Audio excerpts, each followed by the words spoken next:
Jadi agama dijadikan alat politik, bahkan agama yang saya pikir itu sudah di luar akidah Islam kan, udah gak boleh kayak gitu. Tapi itu dilakukan di Indonesia dan saya harus bilang itu hal yang lumrah. Yang saya mau sholat tarawih, jadi saya random masuk masjid ya. Saya sholat tarawihnya 9 menit. Selesai 9 Dari awal sampai 11 rakaat. Dari awal sampai akhir. 11 rakaat.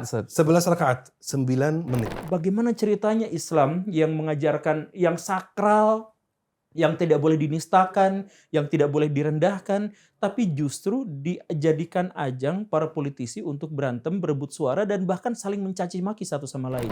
Itu di seluruh dunia, Bel. Tapi ini saya jadi menarik nih sini. Udah lama kan tinggal di Indonesia ya? Iya. Udah lebih dari 5 tahun. Nah, mana yang lebih religius, Mesir atau Indonesia?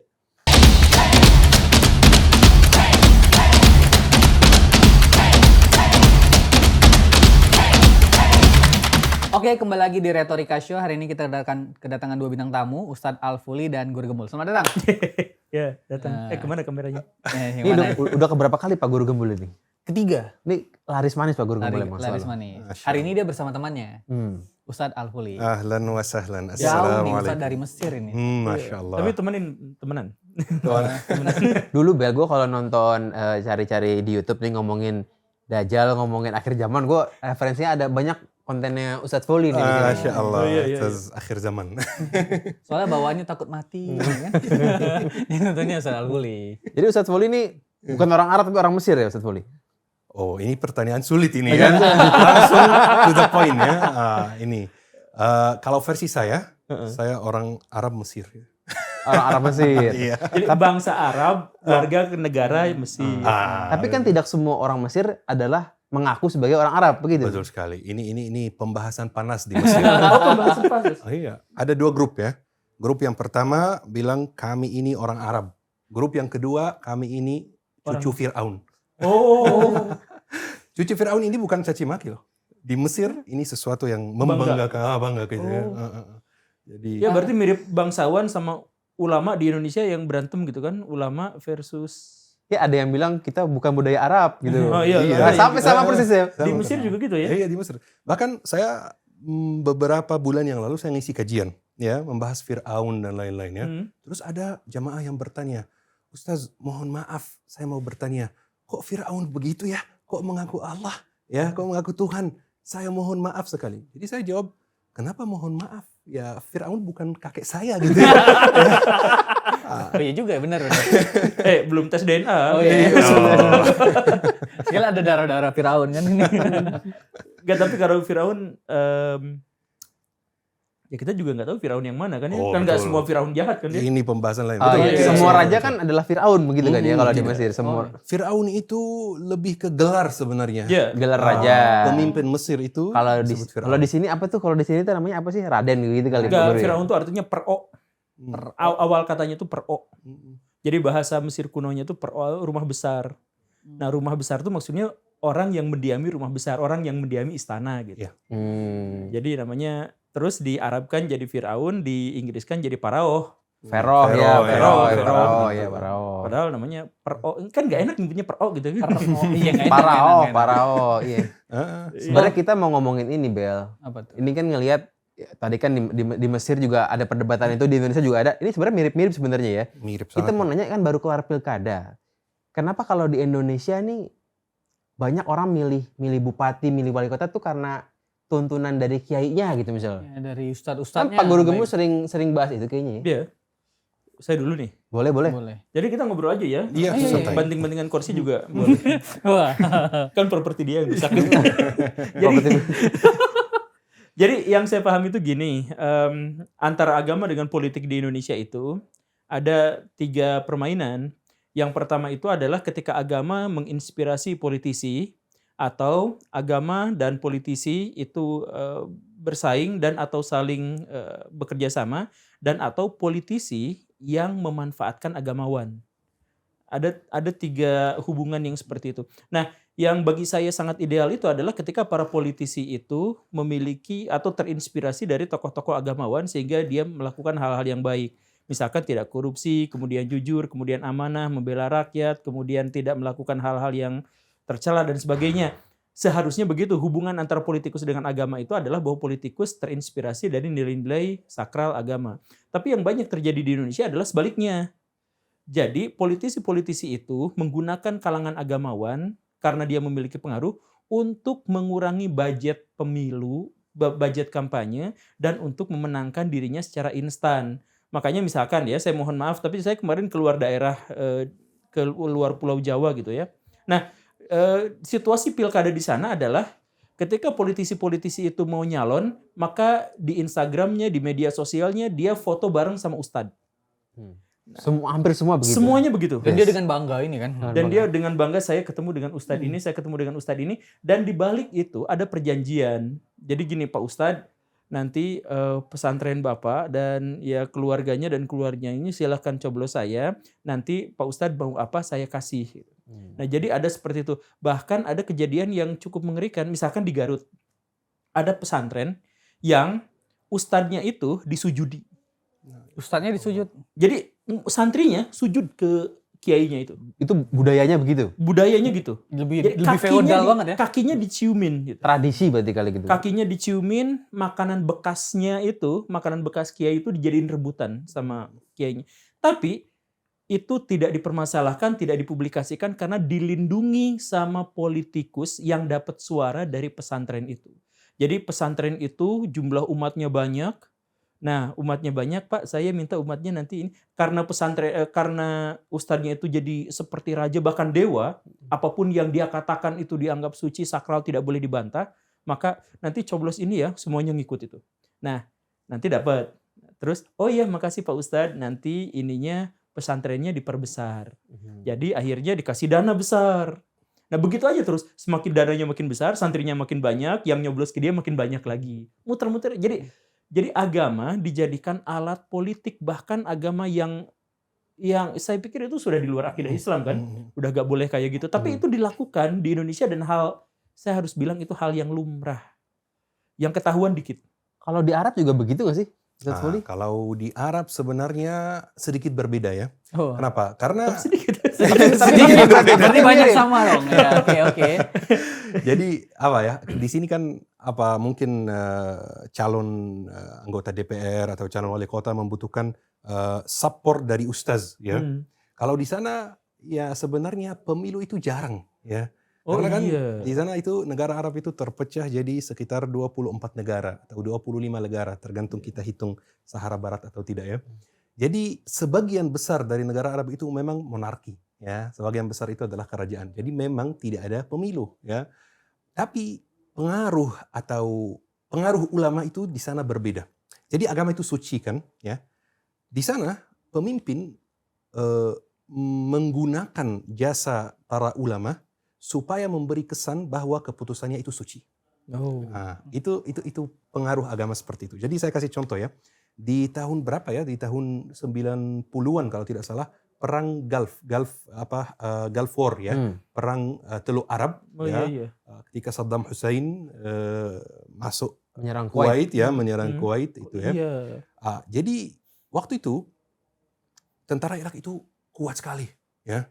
Dan negara-negara Arab ingin membebaskan Kuwait supaya Saddam Hussein tidak lanjut ke Arab Saudi dan lain-lain ya.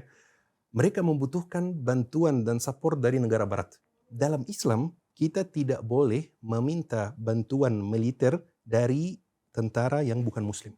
Itu dilarang dalam Islam, haram hukumnya. Tapi ya ada tapinya ini. Jadi di sana pemimpin inginkan tentara barat masuk negara Arab untuk membantu membebaskan Kuwait. Mereka pergi ke para ulama, tolong keluarkan fatwa supaya kami bisa melakukan ini dan supaya kami tidak terlihat salah di mata masyarakat. Maka ulama siap, mau fatwa silakan. Pas, itu saja. Jadi di Timur Tengah itu sering perang fatwa. Antar apa nih? Antar negara? Iya, kayak tadi misalkan ya, Saddam Hussein nanti ngeluarin ulamanya ngeluarin fatwa. Nah, Kuwait mengeluarkan ulamanya ngeluarin fatwa. Nanti di sini kan juga bukannya begitu, Pak Guru Gembong. Tapi kan fatwa MUI ini kadang dipandang sebelah mata kalau di Indonesia ini kan. Karena kan ada fatwa kelompok ulama lain juga kalau di sini kan Pak Guru ya. Iya ada. Jadi salah satu masalah kemarin ada sebuah kritik keras. Saya ingin membantahnya tapi tidak bisa terhadap kaum muslimin. Jadi kritik kerasnya itu nanti silahkan ditanggapi, ini terbuka aja. Tapi kritiknya gini, kalau orang Yahudi sama Kristen disatukan dalam satu negara damai, orang Hindu dengan Buddha damai, orang Buddha dengan Kristen damai, orang Konghucu dengan Kristen damai, orang Konghucu dengan Hindu juga damai. Tapi kalau orang Islam ketemu sama orang Yahudi berantem, orang Islam ketemu sama orang Kristen berantem juga. Orang Islam ketemu sama orang Hindu di India, Bangladesh sekarang lagi perang. Bahkan orang Islam dengan orang Islam di sini berantem juga. Islam dengan Islam, di Timur Tengah Islam dengan Islam juga berantem juga. Misalkan ketika ISIS datang menyerang, ada yang satu teriak Allahu Akbar membela ISIS, yang satu teriak Allahu Akbar untuk menentang ISIS. Semuanya kaum muslimin. Jadi orang-orang Islam sangat mudah dipecah belah oleh para politisi atau oleh orang yang mengatasnamakan politisi, dan mereka itu tinggal mengatakan bahwa ya kami itu ngikutin ulama itu, kami ngikutin ulama ini. Di Indonesia sempat kejadian kayak gitu kan, waktu Pak Jokowi ngelawan Pak Prabowo untuk kedua kalinya, yang satu Pak Jokowi didukung sama Pak Ma'ruf Amin yang ulama besar, yang satu lagi didukung sama Pak Habib Rizik yang ulama besar juga. Berantem, dua-duanya fatwanya keluar. Yang satu ngejelek-jelekin, masa ulama dukung rezim kayak gitu? Yang satu juga mengatakan yang seperti itu. Jadi, nah bagaimana ceritanya Islam yang mengajarkan yang sakral, yang tidak boleh dinistakan, yang tidak boleh direndahkan, tapi justru dijadikan ajang para politisi untuk berantem, berebut suara, dan bahkan saling mencaci maki satu sama lain. Kita caci maki nggak boleh satu sama lain, sesama muslim nggak boleh, yang lain juga nggak boleh. Meskipun itu kelompok Islam yang berbeda, katakan gitu. Ya itu bukan kelompok yang berbeda, dua-duanya dari latar belakang NU bahkan. Oh, Habib Rizik itu juga NU. Itu latarnya kan NU. Bahkan Habib Rizik pernah mengklaim bahwa dia itu dicintai sama orang-orang NU, cahaya utama NU gitu kan. Ada yang sampai mengatakan seperti itu. Jadi jangankan beda persis NU Muhammadiyah antara Ahmadiyah, Syiah dan sebagainya. NU dua-duanya Islam, dua-duanya kitabnya sama, Qur'annya sama, apanya sama, tapi mereka rela untuk caci maki, saling hujat, jelek-jelekan, dan bahkan sampai ada kasus pembunuhan itu kan hanya beda pilihan politik, dan dua-duanya itu ya megang. Karena misalkan ya, semua NU pasti wajib dukung Pak Ma'ruf Amin. Ada yang mengatakan lagi, saya cinta NU, saya cinta Pak Ma'ruf Amin. Tapi ketika Pak Ma'ruf Amin dukung itu, maka saya nolak. Jadi agama yang seharusnya menginspirasi orang untuk melakukan hal-hal yang baik, justru sebaliknya ditempatkan oleh para politisi di bawah mereka demi kepentingan mereka sendiri. Tadi fatwa keluar untuk membenarkan hal yang salah, ya itu kan judulnya tuh darurat, kita butuh aja bantuan asing daripada dihajar habis-habisan. Ya fatwa-fatwa yang seperti itu kan pada akhirnya jujur ya, di Indonesia sekarang dan di Timur Tengah, nanti silahkan dicek sama ini Ustadz, resistensi terhadap agama itu menguat dan kelompok-kelompok ateis semakin besar, bahkan di Timur Tengah sekalipun. Karena itu salah satunya. Salah satunya adalah karena ini. Banyak fatwa-fatwa tiba-tiba gitu untuk kepentingan gitu. Ya kemarin PW Research misalkan 2-3 tahun yang lalu lah mengeluarkan sebuah pernyataan, bahkan di Mesir pun sampai naik 20% katanya yang sudah tidak lagi peduli pada agama gitu. Ya. Padahal Mesir itu salah satu yang religius dulu tuh kan ya. Pusat Al-Azhar dan lain-lain. Pusat Al-Azhar. Nah, sekarang bahkan yang anak cucu Firaun pun ngaku-ngaku gitu kan, bangga. Saya anak. Tapi Ustadz, kalau di Timur Tengah itu karena Islam sama Islamnya sering bertikai gitu ya, kan kepercayaan terhadap agama turun dong. Pemikiran di sana mulai sekuler dong berarti? Sebenarnya menurut saya bukan mulai sekuler ya. Sejak tahun 40-an atau 40-an 50-an ketika semua negara Arab itu didirikan atau mendapatkan kemerdekaannya, memang base-nya adalah sekuler. Memang bukannya dulu agamis misalnya terus berubah jadi sekuler, memang sekuler ya. Dari awal menjadi negara dari awal gitu. Dari awal betul sekali, karena sebenarnya banyak yang mengira bahwa sekuler itu melawan agama, ya, bahwa sekuler itu membenci agama, dan itu tidak benar. Sekuler di sana itu mereka ingin memperbolehkan orang sholat, memperbolehkan orang ibadah, tetapi dengan satu syarat, jangan bawa agama keluar masjid. Seperti ini. Oh, itu sekuler tuh itu. Sekuler yang dimaksud Timur Tengah tuh itu. Di Timur Tengah seperti ini. Jadi mau sholat silahkan dibangunin banyak masjid ya. Bahkan untuk yang Nasrani pun mau ibadah silahkan banyak gereja ya. Tapi ketika keluar masjid tolong tinggalkan agama ya. Ketika bertransaksi tolong tinggalkan larangan-larangan agama dalam bertransaksi misalnya. Ketika berpolitik pun tinggalkan agama. Itu sekuler di Timur Tengah. Tapi kalau masalah banyak yang menjadi ateis itu sebenarnya ada cerita di baliknya, ya. Jadi di 2011 itu terjadi Arab Spring, ya, Oh, iya. Arab Spring, banyak negara yang revolusi, mulai dari Tunisia, kemudian Mesir, kemudian Libya, kemudian Yaman, Suriah pasti, dan bahkan Arab Saudi juga beberapa yang mulai Ada gejolak gitu ya. tapi tidak jadi, ya. Terus setelah rezim yang memimpin waktu itu turun, siapa yang naik? Partai-partai Islam. Kemudian sebentar lagi partai-partai Islam itu dikudeta, dipenjara, diusir, dikeluarkan dari sana. Jadi banyak yang mengira, kenapa Allah Subhanahu wa taala tidak menolong kami? Kan kami di atas kebenaran, kan kami ini adalah berpolitik sesuai agama, kami ini yang benar, kami ini di jalan kebenaran, kenapa Allah Subhanahu wa taala tidak menolong kami? Ya, kenapa terjadi seperti ini? Kenapa kami dikudeta? Kenapa? Ya, seperti itu. Maka banyak yang mulai meninggalkan agama dan banyak yang mulai jadi ateis. Karena kekalahan Ikhwanul Muslimin itu. Betul, karena kekalahan partai-partai Islam ini. Partai-partai Islam secara umum di Timur Tengah, sekarang di Tunisia sudah nggak berkuasa lagi, di Mesir sudah nggak berkuasa lagi, di hampir negara Arab yang ada Arab Spring dulu sudah nggak ada lagi partai Islam. Tapi sekarang pemimpinnya Mesir masih ada disandingkan dengan ulama nggak gitu maksudnya, Pak Ustadz? Maksudnya Udah nggak lagi. Oh, udah nggak perlu ya? Udah nggak lagi. Jadi pengaruh ulama di sana itu seperti yang saya tadi bilang, itu untuk mensupport dengan fatwa gitu. Jadi sekarang sudah nggak perlu malah. Fatwa aja ya. Betul. Jadi misalnya ya, di Mesir pemerintah ingin masyarakat membeli saham-saham gitu, membeli obligasi. Jadi minta ke Al-Azhar gitu ya, atau minta ke beberapa ulama di sana, tolong keluarkan fatwa bahwa ini halal. Syariah udah gitu. Gitu ya. Seperti ini. Bitcoin halal gitu ya. Betul. Atau haram, tergantung mereka maunya apa. Permintaannya. Tergantung Jadi fatwa halal haram bukan Quran Sunnah, tapi requestan dari sayangnya ya sekarang seperti itu. Sayangnya ya. Bukan halal haram lagi, tetapi sesuai permintaan. Itu di seluruh dunia, Bel. Tapi ini saya jadi menarik nih, Zin. Udah lama kan tinggal di Indonesia ya? Iya. Udah lebih dari 5 tahun. Nah, mana yang lebih religius, Mesir atau Indonesia? Bagus juga mana yang lebih religius? Type. Ada kan urusan ibadah, urusan muamalah. Oke. Urusan ibadah lebih religius sana. Urusan muamalah lebih religius sini. Oh gitu? Iya. Maksudnya urusan ibadah religius di Apa sana tuh tandanya, sholatnya tepat contohnya? waktu. Oke, contohnya. Misalnya urusan ibadah itu misalnya sholat di masjid, puasa, sunnah-sunnah itu lebih dijaga di sana. Ya.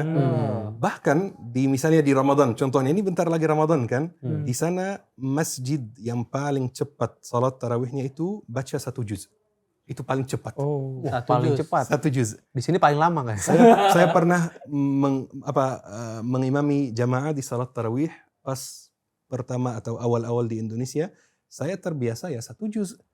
Jadi saya mulai salat ada sekitar 7 shaf gitu ya. Saya baca 1 juz berkurang.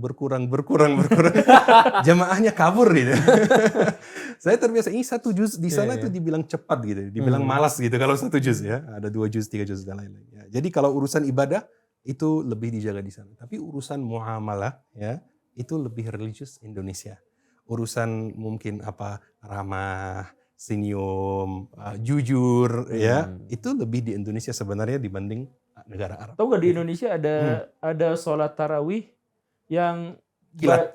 Yang kita tahu ya. Iya tahu. Itu gerakan Baca Fatihah 1 tarikan nafas. iya, gue pernah lihat itu. Sakti itu. Kalau udah masuk Ramadan di Indonesia akan banyak fenomena-fenomena. Sholat tarikan 1 nafas, berebut takjil, gitu-gitu banyak lah. Saya simulasi malah lebih capek loh. Betul. Ya jatuhnya lebih capek sebenarnya. Iya. Saya pernah salat tarawih di masjid, pokoknya di luar kota. Kemudian saya mau salat tarawih, jadi saya random masuk masjid ya. Saya salat tarawihnya 9 menit. Selesai 9 Dari awal sampai akhir. Dari awal sampai akhir. 11 rakaat, Ustaz. 11 rakaat, 9 menit ya. Ustaz, waktu itu rasanya gimana? Kecewa atau senang atau gimana? Saya capek.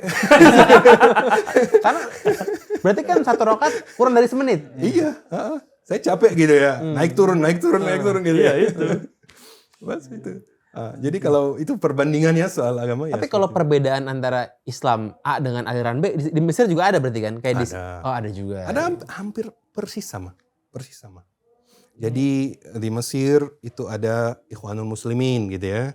Terus di Mesir ada yang seperti NU ya.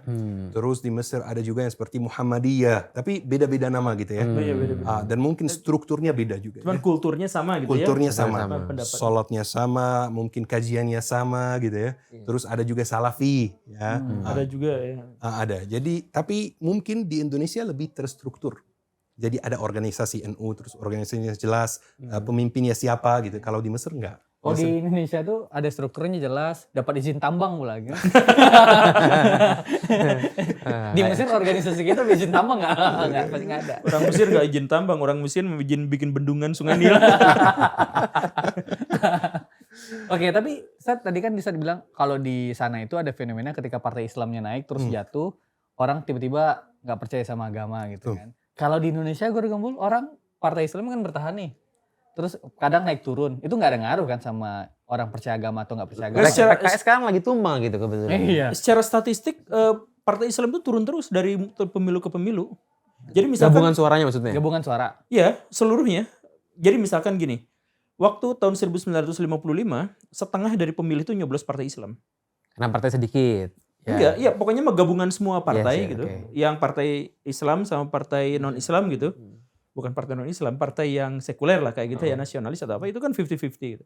Bahkan yang bikin misalkan konstituan mentok itu kan gara-gara PKI dan PNI disatuin berhadapan dengan NU dan Masyumi disatuin tuh sama kekuatannya, makanya mentok. 50-50. Anggaplah gitu ya, hitungan paling sederhananya kayak gitu.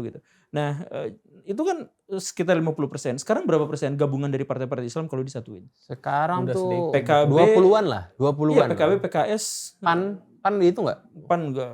Udah berubah lah. Udah berubah lah ya. Ya. Di bawah 50 itu. Jauh. Di Indonesia itu yang partai yang ideologinya jelas tuh ya cuman PDIP gitu. Dulu PDIP sama PKS. Tapi PKS jadi sering goyang kesana kesini ikutan koalisi yang besar gitu. Jadi ya nggak apa-apa kan saya ngomong kayak gini kan. Oh, boleh, Kan saya boleh. cuma ngomong inisial doang. PKS, PDIP. Oh benar, gitu itu kan inisial ya. Jadi nggak Respect, sebut nama. respect. Tapi apakah karena fenomena partai Islam yang turun dari tahun 50-an sampai sekarang itu menyebabkan orang agnostik? Enggak kan gitu? Enggak, ketika partai Islam turun, partai-partai yang semula non-Islam itu mengakomodasi kepentingan-kepentingan partai Islam. Iya, ada sayap-sayapnya juga gitu kan. Iya, makanya yang tadi itu, makanya jadi misalkan sekarang dulu mah nasionalis, sekarang mah nasionalis religius, kayak gitu kan. Ada dua nih kan, Atau itu ideologi ada misalkan dua. Yang religius kan Islamis, religius Pancasila, nasionalis gitu. Iya, kan. religius nasionalis. Kita tuh jadi abu-abu yang kayak gitu. Makanya yang saya bilang tadi ya, cuman ya walaupun saya juga sebenarnya gak simpatik gitu ya sama, tapi kita secara netral harus objektif bahwa yang memegang garis ideologinya paling tegas ya itu gitu, yang PDIP itu. Dulu bareng sama PKS, cuman PKS gabung ke ya koalisi besar, kemudian apa gitu ya. Kenapa menurut Guru Gembul PKS mulai goyang? Apa karena suara nggak naik-naik apa gimana gitu? Jadi gini, PKS itu dulu banget itu partai kader. Dulu Sampai banget sekarang itu. tuh. Enggak, sekarang jadi gini, partai kader itu maksudnya gini. Orang mau gabung ke PKS aja ditahan. Jangan dulu, lu tahajudnya belum beres jangan masuk. Tes Dulu tuh ngaji gitu. dulu, tes ngaji dulu kan. Iya, bikin holakoh dulu berapa tahun gitu kan. Hmm. Terus nanti harus setoran hafalan ke murabinya, setoran baca buku seminggu tuh berapa kali. Itu tuh PKS tuh awal-awalnya tuh gitu. PKS gitu tuh awal-awalnya gitu. Nah, pas dia dapat suara signifikan di pemilu yang sampai 8% itu yang Jakarta menang itu. Nah, mereka tuh bingung kan akhirnya. Kita punya banyak orang nih, punya banyak simpatisan. Mau direkrut jadi kader atau enggak? Kalau direkrut jadi kader, jadi si kadernya jadi oplosan gitu. Yang awalnya nggak pinter-pinter amat langsung jadi murabinya gitu. Yang kacrut juga jadi langsung jadi murabinya, diinstankan gitu untuk merekrut, untuk mengkaderkan simpatisan yang jumlahnya banyak itu. Atau tetap jadi eksklusif aja. Pokoknya yang pinter-pinter aja, yang ahli-ahli aja di sini gitu. Nah, PKS itu pada waktu itu ngambil pilihannya adalah ya udahlah yang murabi oplosan juga jadiin aja semuanya kayak gitu. Itu dalam pikiran saya gitu ya. Nah, akhirnya partai kader tuh sekarang bagi saya tidak terlihat. Bahkan kader-kader utamanya sekarang pindah jadi Gelora. Itu menunjukkan sekarang udah bukan partai kader lagi gitu. Oh iya. Saya nunjuknya ke situ ya, Gelora ya, bukan ini. Keren nunjuk gua. kirain. Enggak. Ini kan Golkar. Ustadz Pauli, Iya. selama di Indonesia ada nggak sih politisi yang mendekati Ustadz Pauli gitu loh? Untuk kepentingan politik dia ada nggak sih? Tidak ada. Oh tidak ada ya. Atau kalaupun ada yang misalnya mencoba, saya sebenarnya menjauhi. Ya, Oh, kenapa? iya, Karena apa ya? Saya menghormati tuan rumah, gitu ya. Jadi saya kan tidak ikut campur dalam hal ini, dan saya sengaja tidak ikut campur dalam hal ini supaya apa ya? Karena ini kan bukan hak saya juga sebenarnya, gitu ya. Oh masih warga negara ini ya? Iya, jadi bukan hak saya. Belum warga negara Indonesia. Iya, belum warga Imigran, usir dari Indonesia. Saya banyak dapat komentar seperti ini, Guru. iya? Imigran nyaman. Padahal Saya bukan balas, imigran saya nyaman." bukan nyaman. Gitu. Saya Mesir gitu ya. saya bukan Tolong dikoreksi, imigran Mesir. Iya, ini. Mesir. Oh banyak komen begitu ya. Iya. Jahat banget orang-orang. Saya bukan Parah Yaman, gitu. saya Tarim. Nah, ya, lebih. Ya tapi sekarang tuh memang lagi ada polemik kan di Indonesia itu menyangkut masalah itu, dan yang masalah perhabiban itu sekarang bahkan NU yang sebesar itu pun sekarang pecah gitu, apa-apa pecah gitu. Tapi di Mesir juga ada Habib kan? Dunia kehabiban di Mesir itu beda sekali. Tapi ada. Ada. Ada tapi biasa aja gitu. Biasa saja, betul. Biasa aja. Oh lu Biasa Habib lu saja. biasa aja gitu. Biasa saja. Mungkin selevel ustadz itu.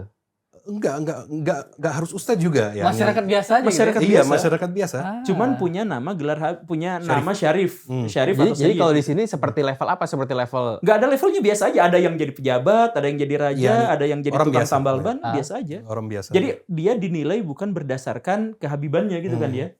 Habib aja tapi ya udah gitu. Ya kemarin yang bikin Indonesia kalah sama Bahrain itu kan, itu wasitnya Habib juga kan? Oh Oh, itu iya, Habib. Iya, itu Habib. Iya. Itu. Berdosa kalau ada yang percaya itu. Banyak yang ngehina Habib berarti itu. Gue ngepost abis ini gue hapus nih posan gue nih. Oh tuh di Habib. Mesir ada organisasi juga, itu Niqabatul Ashraf ya. Oh, Niqabatul Ashraf. Niqabatul Ashraf itu juga memproses misalnya atau memverifikasi gitu, ini benaran keturunan Rasulullah atau tidak. Tetapi setelah diakui sebagai keturunan Rasulullah, ya tidak ada kelanjutannya. Ya sudah selesai sebatas sini saja. Oh, paling oke mantap gitu ya. Ya udah selesai. Untuk gitu. tahu aja udah gitu. Oh. Bahkan ada beberapa ulama Mesir yang saya ikuti, saya belajar dari mereka mungkin bertahun-tahun, bahkan pas masih di Mesir. Itu setelah mungkin sekian tahun, saya baru tahu ini Habib. Nah, saya baru tahu. Mereka Nggak pernah disebut. Nggak pernah expose. Betul, Iya, nggak pernah disebut ya. Jadi pokoknya tergantung orangnya gitu ya. Kalau memang dia itu punya ilmu ya, punya ilmu syar'i gitu, belajar secara sistematis gitu ya, belajar secara akademik juga, belajar ada sanad-sanadnya, maka dia diakui sebagai guru agama gitu ya. Tapi kalau misalnya dia tidak punya ilmu syar'i, ya orang biasa. Ya, seperti itu. Tadi tuh yang gue tertarik Bel, kenapa kalau di sini selalu disebutnya imigran Yaman? Itu memang karena banyak orang Yaman di sini kalau keturunan Arabnya gitu. Bukan, ya itu karena ini, jadi sentimen dari Habib itu, sentimen dari polemik Habib itu adalah, jadi Habib langsung dinarasikan sebagai imigran Yaman, orang komunis yang datang ke Nusantara untuk nyari nafkah. Jadi makanya diejeknya Jadi itu. semua Arab imigran Yaman. Ya, padahal Nggak mah pernah ya, ada imigran Saudi, nggak ada kan begitu ya? enggak. Imigran Kuwait terlalu Imigran kayak negara Kuwait. Itu bukan karena banyak Arab Indonesia itu dari Hadramut, itu bukan begitu berarti? Nah, karena memang Sedikit malah. kebanyakan Habib kan dari Kalau Habib di Indonesia ada kalau Habib. banyak Habib dari Yaman. Tarim. Dari Tarim. Ya, tapi kan kalau ngomongin politik, misalnya katakan Anies Baswedan nih, kan disebutnya juga kalau ada yang ngatain juga sama kan imigran Yaman juga. Tapi kan? dia bukan Padahal dia bukan orang Yaman gitu maksudnya ya. Seperti kayak Ustadz udah Foli juga stigma ya. imigran Mesir harusnya. Iya, gitu. imigran Mesir ya. Jadi tolong teman-teman kalau ada yang mau komentar imigran Yaman dikoreksi dulu, Dikoreksi imigran dulu. Mesir ya. Mesir. Mesir, iya. Gak apa-apa sebut aja. Biasanya komentar begitu itu PSI Bel itu. Be. Dan kita juga harus menegaskan bahwa Bro Gamal juga adalah imigran. Saya Indonesia, Benar, orang imigran. Bekasi nih, Imigran. lahir di Bekasi, Imigran. tinggal di Jakarta. Hidung nggak bisa bohong. Itu Jembros itu nggak bisa bohong. Oh, Pak Guru Gembul juga jenggot itu. Nggak, ini buat melihara kutu ini. Ternak saya. Ada 3 golongan orang yang akan masuk neraka lebih awal.